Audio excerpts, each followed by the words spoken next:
Friends, welcome back to our channel physics tutor 2363.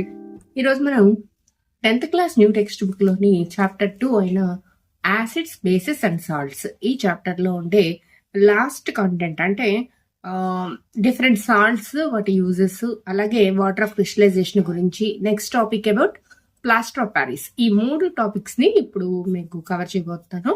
First topic వచ్చేసి different types of salts.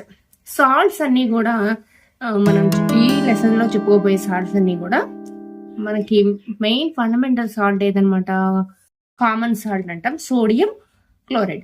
Sodium chloride salt ని కనుక electrolysis చేస్తే, ఇది ఇంతకు ముందు చెప్పిన వీడియోలో చెప్పడం జరిగింది, ఈ సాల్ట్ వాటర్ ద్వారా కనుక ఎలక్ట్రిసిటీ పంపితే, సాల్ట్ వాటర్ ని బ్రెయిన్ సొల్యూషన్ అంటాం, దీని ద్వారా ఎలక్ట్రిసిటీ పంపితే క్లోరిన్ గ్యాస్ యానోడ్ దగ్గర, హైడ్రోజన్ గ్యాస్ క్యాథోడ్ దగ్గర, అలాగే సోడియం హైడ్రాక్సైడ్ క్యాథోడ్ దగ్గర మనకి లభ్యమవుతాయి. 2NaCl plus 2H2O gives 2NaOH plus Cl2 plus H2 అనమాట.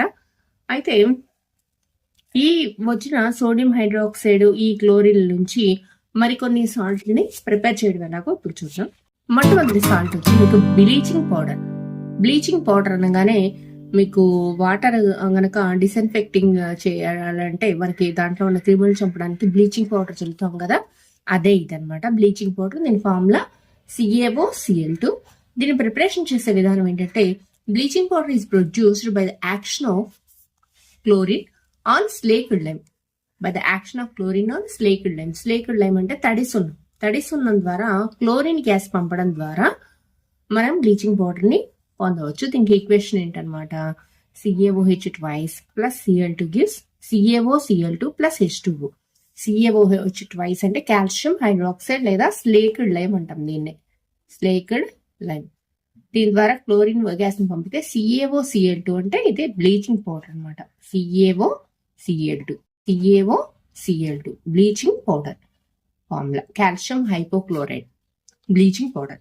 దీని యూజెస్ ఏంటనమాట, for bleaching cotton and linen in textile industry, for bleaching wood pulp in paper factories. అంటే cotton ఇండస్ట్రీలోను అలాగే టెక్స్టైల్ ఇండస్ట్రీలోను వాటి యొక్క స్మెల్ పోగొట్టడానికి బ్లీచింగ్ చేస్తారనమాట. ఉడకబెట్టిన నీటిలో బ్లీచింగ్ పౌడర్ వేసి వాటిలో ఆ దారాలని ఉంచి ఉడకబెడతారు. దాని ద్వారా దానికి ఉండే నీచు వాసన కానీ ఏదైనా మిగతా వాసన కానీ కోల్పోవడానికి బ్లీచింగ్ చేయడం అంటారు దాన్ని. అలాగే దాని యొక్క కలర్ కూడా మారుతుంది బ్లీచింగ్ చేయడం ద్వారా. అలాగే for bleaching wood pulp in paper factories. Next use వచ్చి to make drinking water free from germs అంటే ఈ రకరకాల క్రిములు, సూక్ష్మజీవులు. ఈ సూక్ష్మజీవులు ఉంటే గనక అలాంటి నీళ్ళు తాగితే మనకి రకరకాల డిసీజెస్ వస్తాయి. కాబట్టి ఆ నీటిని ప్యూరిఫై చేయడం కోసం బ్లీచింగ్ పౌడర్ యాడ్ చేస్తాం అనమాట. బ్లీచింగ్ పౌడర్ యాడ్ చేయడం ద్వారా దానిలో నుంచి క్లోరిన్ గ్యాస్ వచ్చి ఆ క్లోరిన్ వెళ్ళి ఈ క్రిముల్ని చంపుతుంది అనమాట. ఈ ఆక్సిజన్ అందకుండా చేస్తుంది అనమాట. ఆక్సిజన్ ఎప్పుడైతే అందదో ఆ సూక్ష్మజీవులన్నీ చనిపోతాయి. నెక్స్ట్ సాల్ట్ మనకి discussing about baking soda. Baking soda chemical formula sodium hydrogen carbonate NaHCO3. దీని ప్రిపరేషన్ ఏంటంటే NaCl, sodium chloride plus water plus carbon dioxide plus NH3. NH3 అంటే అమోనియా. NH3 అంటే అమోనియా. 3 కలిపి వేడి చేయడం ద్వారా అమోనియం క్లోరైడ్ అలా sodium hydrogen carbonate. This is bleaching. This is baking soda. NaHCO3 baking soda మనకి లభ్యమవుతాయి. అలాగే దీని యూజెస్ ఏంటనమాట, ఫర్ మేకింగ్ బేకింగ్ పౌడర్ తయారు చేయడానికి మన బేకరీస్ లో యూజ్ చేస్తారు ఎక్కువగా బేకింగ్ పౌడర్ తయారు చేయడానికి. అలాగే it is an ingredient in antacids. Antacids అంటే మనం ఇంతకు ముందు చెప్పుకున్నాం ఇండైజెషన్, pH యొక్క ఇంపార్టెన్స్ లో ఇండైజెషన్. మనకి కడుపులో too much of HCl acid prepare అయినప్పుడు దాన్ని కంట్రోల్ చేయడం కోసం మనం కొన్ని టాబ్లెట్స్ మనం కన్జ్యూమ్ చేస్తామని చెప్పి వాటిని యాంటాసిడ్ టాబ్లెట్స్ అంటాం. ఆ యాంటాసిడ్ టాబ్లెట్స్ లో ప్రధానమైన ఇంగ్రీడియంట్ గా ఈ బేకింగ్ సోడా కూడా ఉంటుందన్నమాట. అలాగే it is also used in soda acid fire extinguisher. ఇది నిప్పు నార్పే ఒక రకమైన ప్రత్యేకమైన యంత్రం, సోడా యాసిడ్ ఫైర్ ఎక్స్టింగ్విషర్. దీనిలో కంటైనర్ లో కిందేమో మనకి సోడియం హైడ్రోజన్ కార్బోనేట్ యొక్క సొల్యూషన్, NaHCO3 సొల్యూషన్, పైన మళ్ళీ ప్రత్యేకమైన సిలిండర్లో H2SO4, ఇక్కడ మీకు బొమ్మలా కనిపిస్తాయి కదా, అలాంటి ఏర్పాటు ఉంటుందన్నమాట. దీని ద్వారా మంటల్ని ఏర్పడానికి ఇది సహాయకారిగా ఉంటుంది. Next salt we are discussing about baking powder. Baking powder chemical formula NaHCO3. In preparation, baking powder is a mixture of baking soda and a mild edible acid such as tartaric acid. దీనిని baking soda మరియు ఒక acid tartaric acid ని కలిపి heat చేయడం ద్వారా baking powder ని తయారు చేయవచ్చు. And baking powder is heated or mixed in water, the following reaction takes place. దీన్ని వేడి చేయడం లేదా బేకింగ్ పౌడర్ ని నీళ్ళలో కలపడం ద్వారా జరిగే రియాక్షన్ ఏంటనమాట NaHCO3 ప్లస్ H+. ఎందుకన్నామంటే ఒక యాసిడ్ అనమాట. యాసిడ్ నీళ్ళల్లో కలిపితే H+ అయాన్స్నే కదా ఇచ్చేది. అందుకోసం ఇక్కడ యాసిడ్ ని పూర్తిగా ఫార్ములా రూపంలో చూపించకుండా H+ అని మాత్రమే మెన్షన్ చేయడం జరిగింది. ఇది ఒక యాసిడ్ కి representation. NaHCO3 plus H+ gives CO2 plus H2O plus sodium salt of acid. ఇందులో CO2 గ్యాస్ లిబరేట్ అవుతుంది, water plus sodium salt of acid. ఎందుకంటే ఇది ఈ యాసిడ్ సాల్ట్ ని ఫామ్ చేస్తుంది అనమాట. నెక్స్ట్, ఈ కార్బన్ డైఆక్సైడ్ ఏదైతే ఉందో, కార్బన్ డైఆక్సైడ్ యొక్క లక్షణమే బుసబుసమని పొంగే వాయువు ఇది. సో ఈ carbon dioxide produced during the reaction can cause bread or cake to rice, making them soft and spongy. ఈ విధంగా తయారైన ఈ రియాక్షన్ లో రిలీజ్ అయిన కార్బన్ డైఆక్సైడ్ ఏదైతే ఉందో, ఈ కార్బన్ డైఆక్సైడ్ వల్ల ఏమవుతుందనమాట, ఆ బ్రెడ్ లేదా కేక్ అంటే మనం ఆ పిండికి ఏదైతే మనం బ్రెడ్ పౌడర్ ఉంటుందో లేదా మైదా పిండి లేదా గోధుమ పిండికి ఈ బేకింగ్ పౌడర్ కలుపుతాం. బేకింగ్ పౌడర్ అంటే మనకి తినే సోడా అంటారు చూడండి, అలాంటిదే బేకింగ్ పౌడర్ వేరుగా ఉంటుంది. మనకి బేకరీస్ లో యూజ్ చేస్తారు. ఆ బేకింగ్ పౌడర్ కలిపి పిండి తయారు చేసేటప్పుడు నీళ్లు కలపాలి కదా, నీళ్లు కలుపుతాం. ఎప్పుడైతే నీళ్లు కలిపామో ఈ వెంటనే కార్బన్ డైఆక్సైడ్ గ్యాస్ ప్రొడ్యూస్ అవుతుంది. ఈ కార్బన్ డైఆక్సైడ్ గ్యాస్ ప్రొడ్యూస్ అవడం వల్ల ఈ కలిపిన పిండిని ఒక 2 నిమిషాలు పక్కన పెట్టగానే అది మృదువుగా మారుతుంది. మొత్తం పిండి మృదువుగా మారిపోతుంది, ప్లఫీగా తయారవుతుంది అనమాట. ఈ ప్లఫీగా ఉండే పిండితో తయారైన కేక్లు కానీ లేదా బిస్కెట్స్ కానీ చాలా సాఫ్ట్ గాను స్పాంజీగానే వస్తాయి. దీని అంతటికి కారణం దీనిలో రిలీజ్ అయిన కార్బన్ డైఆక్సైడే కారణం అనమాట. నెక్స్ట్ సాల్ట్ ఏంటంటే వాషింగ్ సోడా. వాషింగ్ సోడా దీని chemical formula Na2CO3 10H2O, sodium carbonate decahydrate.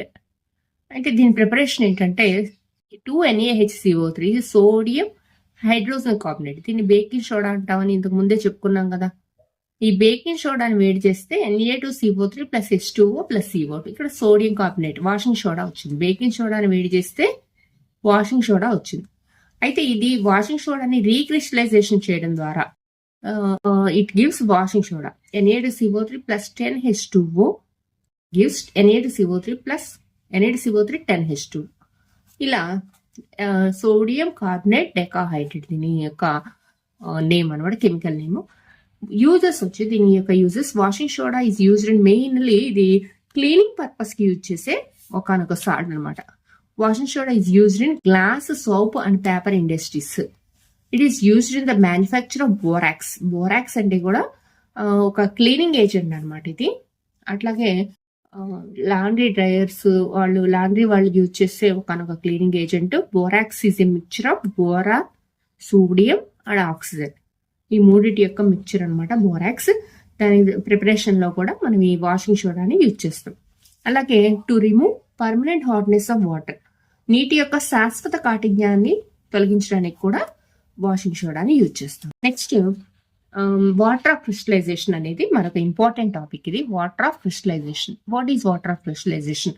మనం కొన్ని సాల్ట్స్ మనం పట్టుకుంటే ఈ కాపర్ సల్ఫేట్ కానీ లేదా సోడియం కార్బోనేట్ కానీ మనకి కెమికల్ ల్యాబొరేటరీలో కెమిస్ట్రీ ల్యాబ్ లో ఉండే రకరకాల సాల్ట్స్ చేతితో పట్టుకుంటే అవి చూడడానికి దాంట్లో నీళ్ళేమి ఉండవు, పొడి పొడిగానే అనిపిస్తే, కానీ పట్టుకున్న తర్వాత చేతికి కొంచెం చెమ్మగా అనిపిస్తుంది.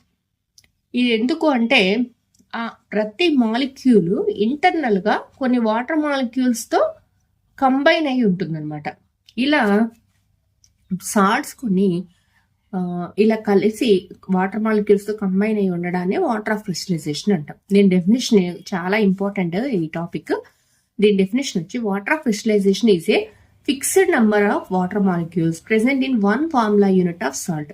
ఒక ఫార్ములా యూనిట్ ఆఫ్ సాల్ట్ లో ఎన్ని వాటర్ మాలిక్యూల్స్ తో అయితే కంబైన్ అయి ఉంటుందో అలా చెప్పడాన్ని మనం వాటర్ ఆఫ్ క్రిస్టలైజేషన్ అంటాం అనమాట. Example copper sulphate pentahydrate CuSO4 5H2O. ఇది ఏంటనమాట, మనకి ఇది స్కై బ్లూ కలర్ లో ఉంటుంది. స్కై బ్లూ కలర్ లో ఉంటుంది. కాపర్ సల్ఫేట్ పెంటాహైడ్రేట్ అంటాం. ఇది వాటర్ ఆఫ్ క్రిస్టలైజేషన్ యొక్క definition.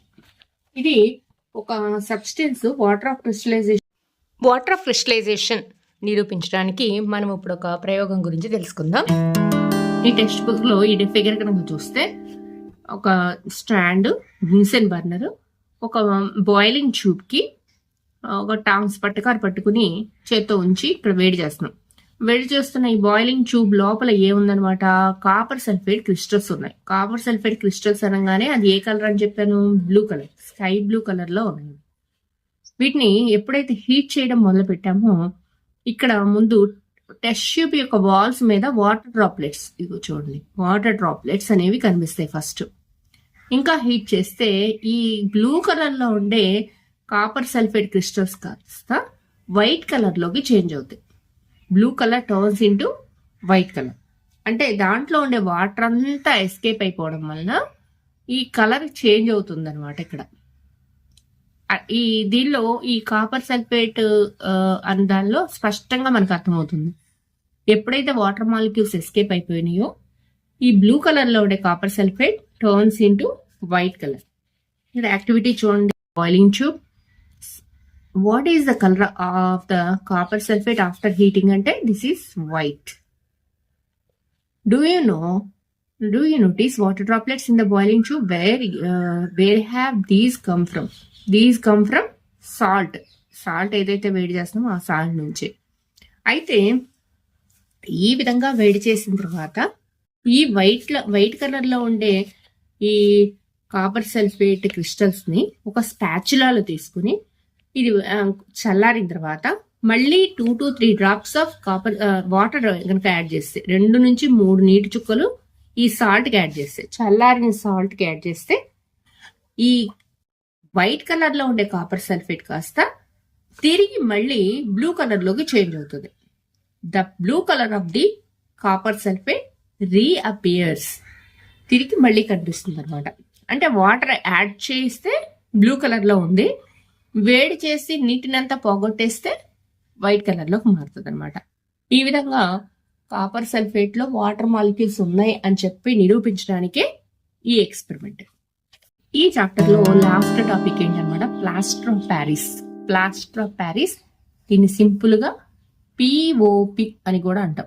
Plaster of Paris, POP. దీన్ని ఎలా ప్రిపరేషన్ చేసే విధానం ఏంటంటే, ఆన్ హీటింగ్ జిప్సమ్ అంటే కాల్షియం సల్ఫేట్ CaSO4 అనమాట. దీన్ని కనుక వేడి చేస్తే 373 కెల్విన్ అన్నా ఒకటే, 100 degrees Celsius అన్నా ఒకటే. 273 + 100 373 కెల్విన్ కాబట్టి ఇక్కడ కెల్విన్ లో చూపించారని మీరు అయోమయానికి గురవద్దు. 373 కెల్విన్ అన్నా ఒకటే, 100 degrees Celsius అన్నా ఒకటే.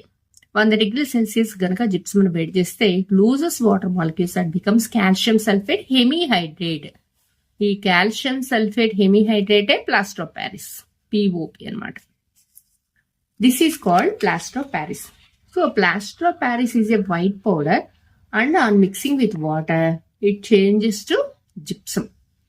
ఈ కాల్షియం సల్ఫేట్ హెమీహైడ్రేట్ CaSO4 కి వాటర్ మాలిక్యూల్స్ కనుక యాడ్ చేస్తే తిరిగి మళ్ళీ అది జిప్సమ్ గా మారుతుంది అనమాట. సో వేడి చేస్తేనేమో కాల్షియం, ఈ జిప్సమ్ వేడి చేస్తేనేమో